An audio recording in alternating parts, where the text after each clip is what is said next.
Hi, welcome back to Brengle's Kitchen. I'm Ariel Brengle. Today we're going to be making a traditional cheesecake with a little bit of a special twist to it. This is actually the very first time I've ever made this cheesecake, so we'll be learning together. All right, so the first thing that we're going to make is the crust for the cheesecake. And I'll kind of bring you through the ingredients for the crust. So the first thing you'll need is 6 tablespoons of butter, and we're actually gonna melt this in the microwave.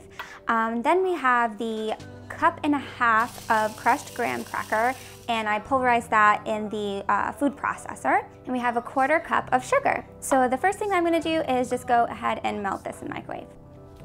Alrighty, so we have the melted butter.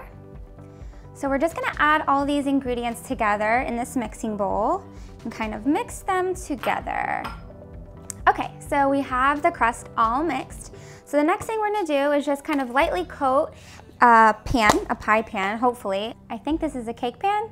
I'm not 100% sure, but I'm just gonna coat it.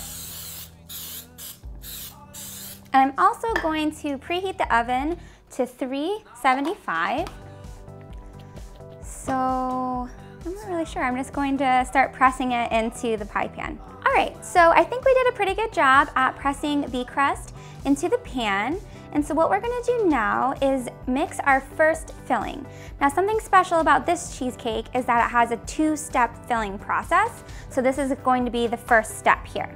So what we have here is 2 8-ounce packages of cream cheese. Then we're gonna use a tablespoon of vanilla, 2 eggs, and we have 2/3 cup sugar.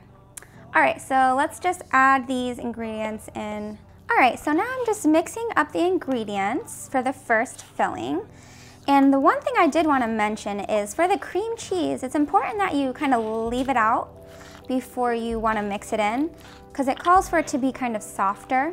And when it's cold or in the fridge, it's a lot harder to mix.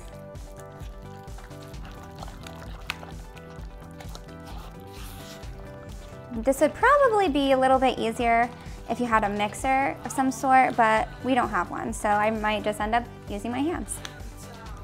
All right, so now we've done our mixing, and you can kind of see there's like this nice smooth texture, very little bumps in it. So we're gonna go ahead and pour this filling into the crust now. Alrighty, so now we put our first filling layer into the pan on top of the crust. So we're gonna put it into the oven to bake on 375 for 20 minutes. All right, so while the first filling is baking, we're gonna go ahead and mix together the second filling. Now, I just wanna warn you, there's an ingredient in here that you probably might cringe, but just kind of go with it. You're gonna love it. So the ingredients are, we have 2 tablespoons of sugar, 1 cup of sour cream, and 1 teaspoon of vanilla. All right, so our second filling is already mixed, and the timer just went off for our first filling. So we're gonna pull that out of the oven. All right, so before we pull it out of the oven, you're gonna wanna put your oven temperature down to 125. All right, so now we're going to just put the second filling right on top. I'm just putting it on really carefully because I'm not sure if it's going to spread well. Now, I know that I've said that I've never made this before, but it doesn't mean I've never eaten it before. So please take my advice when I say this is really, really good. I know it seems weird that there's sour cream in it, but it tastes amazing.